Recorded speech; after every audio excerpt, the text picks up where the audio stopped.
حضرت یونس علیہ السلام جنہیں مچھلی والے نبی کے نام سے جانا جاتا ہے، یہ ان کی زندگی کا ایک ایسا لمحہ تھا جو عقل کو حیران کر دینے والا ہے۔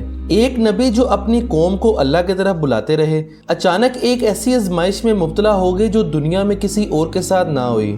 وہ سمندر کی انتہائی بے رحم لہروں میں پھینک دیے گئے اور پھر ایک بڑی مچھلی نے انہیں نگل لیا۔ آخر یہ سب کیوں ہوا؟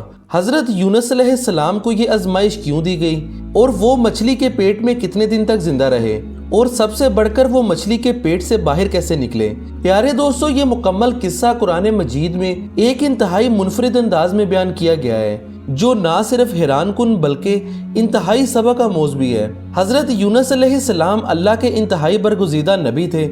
ان کا ذکر قرآن مجید میں سورہ النساء، سورہ النام، سورہ یونس، سورہ صافات، سورہ انبیاء اور سورہ قلم میں موجود ہے۔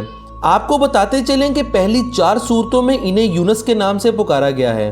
حضرت یونس علیہ السلام کا زمانہ تقریباً 860 سے 784 قبل مسیح کے درمیان بتایا جاتا ہے۔ آپ کے والد کا نام متی تھا اور آپ سیدنا ابراہیم علیہ السلام کی نسل سے تھے، یعنی ایک اسرائیلی نبی تھے۔ اللہ تعالیٰ نے آپ کو اشوریوں کی ہدایت کے لیے عراق بھیجا، جو اس وقت کفر اور شرک میں مبتلا تھے۔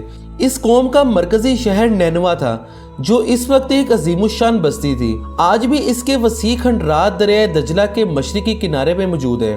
حضرت یونس علیہ السلام نے اس اشوری قوم کو اللہ کی وحدانیت کی دعوت دی، لیکن وہ اپنی سرکشی اور ضد میں قائم رہے اور انہوں نے آپ کی بات کو جھٹلایا، اپنے بتوں کو چھوڑنے سے انکار کیا اور دعوت حق کا مذاق اڑانے لگے۔ نہ صرف یہ بلکہ انہوں نے حضرت یونس علیہ السلام پر انتہائی ظلم و ستم ڈھانا بھی شروع کر دیے، انہیں دھمکیاں دی اور ہر ممکن طریقے سے ان کی تبلیغ کا راستہ روکنے کی کوشش بھی کی۔ یہ مسلسل مخالفت دیکھ کر حضرت یونس علیہ السلام اپنی قوم سے خفا ہو گئے اور آپ نے انہیں 3 دن کے اندر عذاب آنے کی وعید سنائی اور دل شکستہ ہو کر ان کے لیے بد دعا کر دی۔ پیارے دوستو، جب تیسرا دن قریب آیا تو آپ رات کے اندھیرے میں بستی سے نکل گئے، لیکن اس وقت آپ کو معلوم نہ تھا کہ قوم کی قسمت میں کیا لکھا جا چکا ہے۔ آپ کو بتاتے چلیں کہ دن کے وقت جب عذاب کے آثار ظاہر ہونے لگے اور جب آسمان پر سیاہ بادل چھا گئے، زوردار اندھیریاں چلنے لگی اور لوگوں کو لگا کہ اب تباہی یقینی ہے، اسی دوران ان کے دل کانپ اٹھے اور وہ گھبرا کر حضرت یونس علیہ السلام کی تلاش کرنے لگے تاکہ ان سے معافی مانگ سکے، مگر وہ بستی میں موجود نہ تھے۔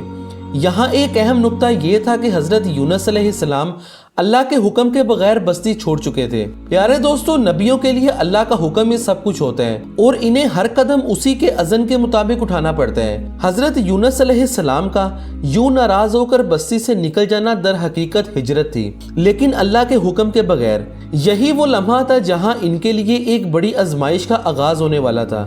اسی دوران جب حضرت یونس علیہ السلام کی قوم نے عذاب کی ابتدائی نشانیاں دیکھیں تو ان کے دلوں میں خوف پیدا ہوا اور انہوں نے فوراً اپنے گناہوں پر ندامت کا اظہار کیا اور توبہ و استغفار کی اور اللہ کے حضور گر گرا کر معافی مانگی۔ اللہ کی رحمت کا حصول یہی ہے کہ وہ اپنی مخلوق پر بلا وجہ عذاب نازل نہیں کرتا، بلکہ جب کوئی قوم سرکشی میں حد سے گزر جاتی ہے اور ہر نصیحت کو رد کر دیتی ہے تب عذاب نازل کیا جاتا ہے۔ پیارے دوستو، نینوا کے لوگوں نے عذاب نازل ہونے سے پہلے ہی سچی توبہ کر لی اور اللہ نے ان کی توبہ قبول فرما کر انہیں معاف کر دیا۔ ادھر حضرت یونس علیہ السلام جو اپنی قوم کی ہٹ دھرمی اور سرکشی سے دل برداشتہ ہو کر نینوا سے نکل چکے تھے اور دریائے فرات کے کنارے جا پہنچے تھے، وہاں انہوں نے ایک مسافروں سے بھری کشتی کو دیکھا جو روانگی کے لیے تیار کھڑی تھی۔ حضرت یونس علیہ السلام کشتی میں سوار ہو گئے اور کشتی نے دریائے فرات کے پانیوں میں سفر شروع کر دیا۔ پیارے دوستو، دن بھر کا سفر تو انتہائی پرسکون رہا، لیکن اچانک شام کے وقت سمندر میں طغیانی آ گیا۔ انتہائی تیز ہوائیں چلنے لگیں اور اونچی اونچی لہریں اٹھنے لگیں اور یہاں تک کہ کشتی انتہائی ڈگمگانے لگی، یہاں تک کہ ملاحوں نے کشتی کو سنبھالنے کی ہر ممکن کوشش کی۔ یہ سب دیکھ کر مسافروں نے اپنا سامان سمندر میں پھینک دیا تاکہ کشتی کا وزن کم کیا جا سکے۔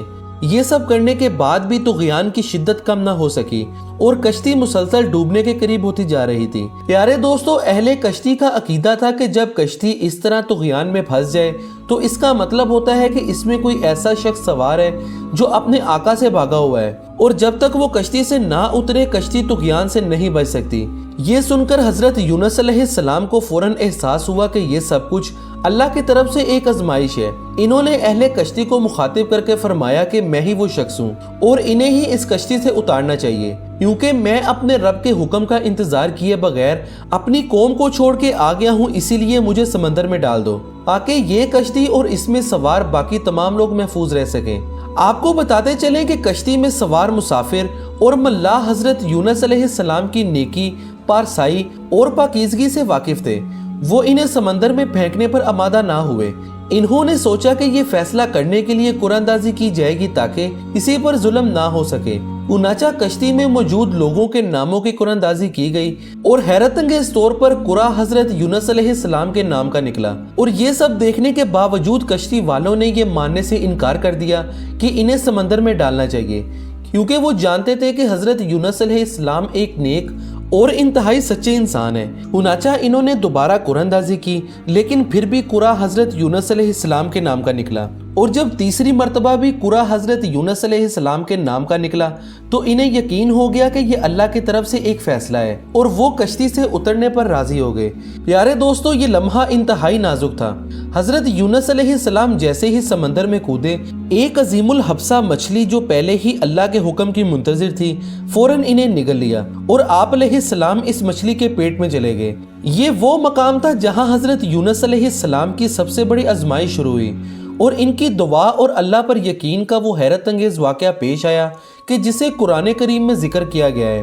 پیارے دوستو، جب حضرت یونس علیہ السلام کشتی سے سمندر میں کودے تو اللہ تعالیٰ نے ایک بڑی مچھلی کو حکم دیا کہ وہ انہیں نگل لے، اور اس کے ساتھ یہ بھی فرمایا کہ یہ تمہاری رضا نہیں ہے، ان کے جسم کو کوئی بھی تکلیف نہیں ہونی چاہیے۔ اللہ کے حکم سے مچھلی نے انہیں نگل لیا، مگر آپ علیہ السلام اس مچھلی کے پیٹ میں زندہ رہے، اور جب حضرت یونس علیہ السلام نے خود کو مچھلی کے پیٹ میں پایا تو انہیں احساس ہوا کہ وہ اللہ کی اجازت کے بغیر اپنی قوم کو چھوڑ کر آ گئے ہیں۔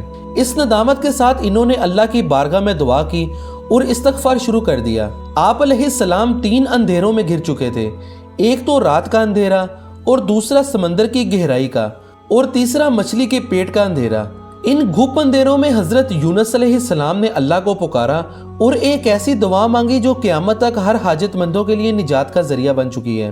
حضرت یونس علیہ السلام کی یہ دعا قرآن مجید میں یوں بیان کی گئی ہے: لا الہ الا انت سبحانک انی کنت من الظالمین۔ اے اللہ، تیرے سوا کوئی معبود نہیں، تو پاک ہے، بے شک میں ہی اپنے نفس پر ظلم کرنے والا تھا۔ یہاں تک کہ حضور اکرم صلی اللہ علیہ وسلم نے فرمایا کہ جو بھی سچے دل سے یہ دعا مانگے گا اللہ اس کی پکار ضرور سنے گا۔ ابن حاتم کی روایات میں آتا ہے کہ جب حضرت یونس علیہ السلام نے یہ دعا مانگی تو ان کی آواز آسمانوں تک جا پہنچی، اور فرشتے حیرت میں پڑ گئے اور کہنے لگے، یہ آواز انتہائی دور دراز جگہ سے آ رہی ہے، مگر ہمیں یہ انتہائی مانوس سی لگ رہی ہے۔ اللہ تعالیٰ نے فرمایا کہ یہ میرے بندے یونس کی پکار ہے۔ اسی دوران فرشتے عرض کرنے لگے کہ اے پروردگار، یہی وہ یونس ہے جو تیری عبادت میں ہمیشہ لگا رہتا تھا اور جس کی نیکیاں روزانہ تیری بارگاہ میں مقبول ہوتی تھیں۔ اے اللہ، جس طرح وہ راحت کے دنوں میں تیرا فرما بردار تھا، اسی طرح آج مصیبت میں بھی اس پر رحم فرما۔ اللہ تعالیٰ نے اپنے بندے کی دعا کو قبول فرمایا اور مچھلی کو حکم دیا کہ وہ یونس علیہ السلام کو سمندر کے کنارے انتہائی آرام کے ساتھ اور بغیر کسی نقصان کے اگل دے۔ اور یہاں پر یہ سوال پیدا ہوتا ہے کہ حضرت یونس علیہ السلام اس مچھلی کے پیٹ میں کتنے دن تک زندہ رہے؟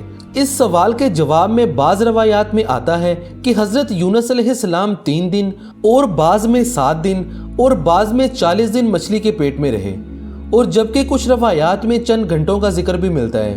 اسی دوران حضرت یونس علیہ السلام نے مسلسل اللہ تعالیٰ کی حمد و ثنا اور استغفار کیا۔ حضرت عبداللہ بن مسعود رضی اللہ عنہ سے مروی ہے کہ اس مچھلی کے پیٹ میں رہنے کی وجہ سے حضرت یونس علیہ السلام کا جسم انتہائی نرم ہو چکا تھا، یہاں تک کہ ایسے جیسے کسی پرندے کا نومولود بچہ کہ جس کے جسم پر ابھی تک کوئی پر نہ آ سکا۔ ان کی اس توانائی کے پیش نظر اللہ تعالیٰ نے ان کے لیے خاص اہتمام فرمایا اور ساحل پر ایک بیلدار درخت کو اگا دیا۔ یہ درخت اللہ تعالیٰ کی رحمت اور قدرت کی علامت تھا، جو نہ صرف انہیں سایہ فراہم کرتا بلکہ ان کے جسم کی نرمی اور کمزوری کو دور کرنے کے لیے بھی ایک ذریعہ تھا۔ پیارے دوستو، بعض مفسرین کے مطابق یہ درخت کدو کا درخت تھا،